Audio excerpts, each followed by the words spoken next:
امام جعفر صادق علیہ السلام کے حوالے سے بہت ساری باتیں ہیں کہ جو بیان ہوتی رہتی ہیں کہ امام ابو حنیفہ کے ساتھ ان کے مناظرات کیسے تھی، اور پھر امام ابو حنیفہ کا خود کا اعتراف ہے کہ لولا السنتان لہلک النعمان، اگر 2 سال شاگردی امام جعفر صادق علیہ السلام میں نہ ہوتے تو نعمان ہلاک ہو جاتا۔ چونکہ امام ابو حنیفہ کا اصل نام نعمان بن ثابت بن زوتی تھا،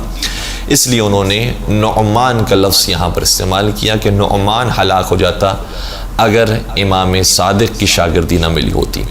اور یہ عجیب بات ہے کہ اسی سلسلے کے اندر ہمیں نظر آتا ہے کہ کسی نے کہا تھا کہ لولا علی لہلکا، کہ اگر علی نہ ہوتے تو میں بھی ہلاک ہو جاتا۔ تو جو بھی امام کے دامن کو چھوڑتا ہے، اگر اس کے پاس کوئی چیز بچتی ہے تو وہ ہلاکت ہے، اور جو امام کے دامن سے وابستہ ہو جاتا ہے وہ نجات یافتہ ہو جاتا ہے۔ بہت ساری باتیں ایسی ہیں کہ جو امام جعفر صادق علیہ السلام کے حوالے سے بیان ہوتی ہیں، اور ہم نے خود بھی کئی مرتبہ اس پلیٹ فارم سے آپ کی خدمت میں آرائز کو بیان کیا ہے، لیکن آج ہم ایک دوسرے زاویے سے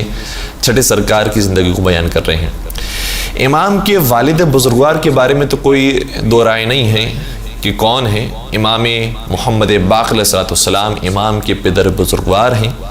اور امام کی والدہ کے حوالے سے گرچہ اس حوالے سے بھی زیادہ تر روایات کہتی ہیں کہ جناب ام فروہ تھیں، لیکن دیگر روایات کے اندر دیگر نام بھی موجود ہیں، جناب فاطمہ کا نام بھی ہے، جناب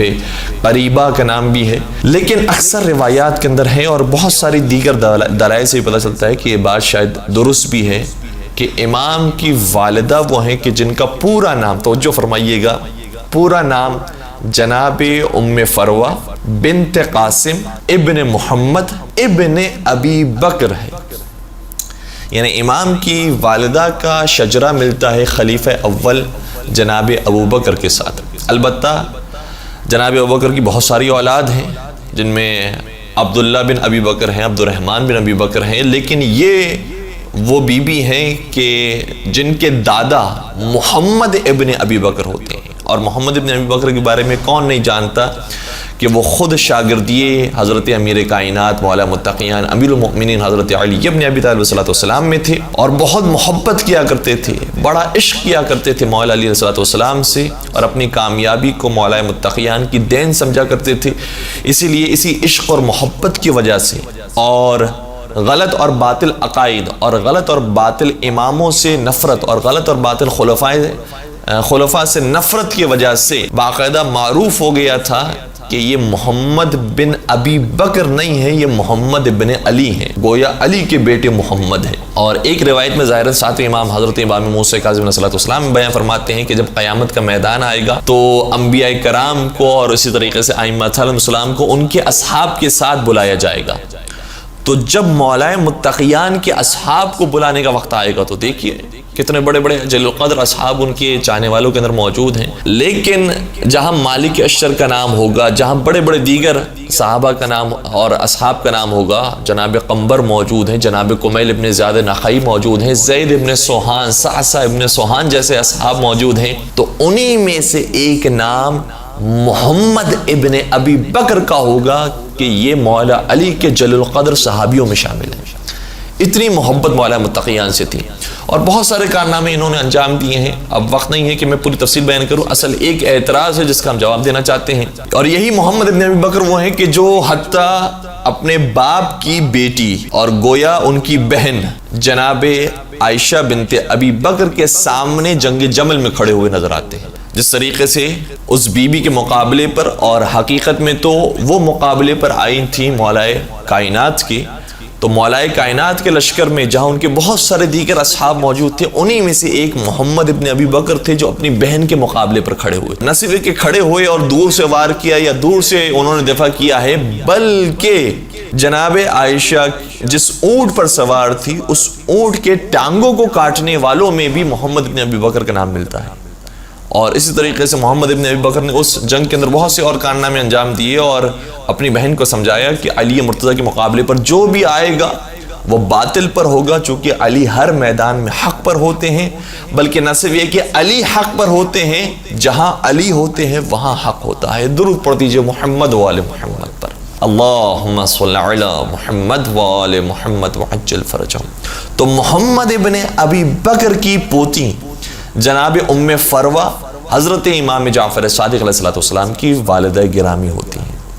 لیکن بعض شبہ کرنے والوں نے، اشکال بیان کرنے والوں نے، اعتراض کرنے والوں نے اس طریقے سے اعتراض کیا کہ آپ جو اپنے اماموں کے بڑے گن گاتے ہیں، بڑے قصیدے پڑھتے ہیں، بڑے فضائل پڑھتے ہیں، ذرا دیکھیے تو صحیح، آپ کے امام کی والدہ خلیفہ اول کی پرپوتی ہوتی، اور مولا علی کے پرپوتے امام باقر کا نکاح خلیفہ اول کی پرپوتی جناب ام فروا سے طے پایا تھا۔ اتنی محبتیں مولا علی اور خلیفہ کے درمیان موجود تھی، آپ بلا وجہ ان کے اوپر طنز اور تانا دیتے ہیں اور بلا وجہ لعن طعن کرتے ہیں اور اس طرح کی باتیں بیان کرتے ہیں کہ جو مسلمانوں میں اختلاف کا سبب پیدا ہو۔ ان کے درمیان دوستیاں پائی جاتی تھی، محبتیں تھیں، کیوں اس طریقے سے آپ بیان کرتے ہیں؟ اور دیکھیں کس طریقے سے ان کا نکاح ہوا، اور پھر بات کو بڑھانے کے لیے انہوں نے اور بھی بہت ساری باتیں کی ہیں، اور یہ کلپ فیس بک پر موجود ہے اور شاید دیگر سوشل میڈیاز پر بھی موجود ہے، اور جس وقت ہم نے دیکھا تھا تقریباً 6-8 مہینے پہلے، اس وقت اس کے ویوز آلموسٹ 1 ملین کے قریب تھے۔ تو ہم نے ضروری سمجھا کہ اس اعتراض کا جواب دیں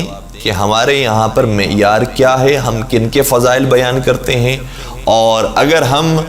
لعنت بھیجتے بھی ہیں تو قرآن کریم نے لعنت بھیجی ہے، قرآن کریم میں 40 سے زیادہ مرتبہ لعن کا لفظ آیا ہے، لعنت کا لفظ آیا ہے، تو ہم وہی کام کرتے ہیں جو پروردگار عالم نے قرآن کریم میں ہمیں سکھایا ہے۔ ہم قرآن کریم کے دامن کو بھی تھامے ہوئے ہیں اور اہل بیت کرام علیہ السلام کے دامن کو بھی تھامے ہوئے ہیں۔ تو بعض اعتراض کرنے والوں نے اس طریقے سے اعتراض کیا کہ خلیفہ اول اگر نہ ہوتے تو ان کی اولاد نہ ہوتی، ان کی اولاد نہ ہوتی تو ان کی پرپوتی نہ ہوتی، ان کی پرپوتی نہ ہوتی تو آپ کے امام نہ ہوتے، آپ کے امام نہ ہوتے تو آپ کے 7 امام نہ ہوتے، 8 امام نہ ہوتے، 9 امام نہ ہوتے، 10 امام نہ ہوتے، 11 امام نہ ہوتے، 12 امام نہ ہوتے۔ یہ گویا سب کا سب صدقہ ہے خلیفہ اول کا، اگر وہ نہ ہوتے تو کچھ نہ ہوتا۔ اللہ اکبر! کس طریقے سے انسان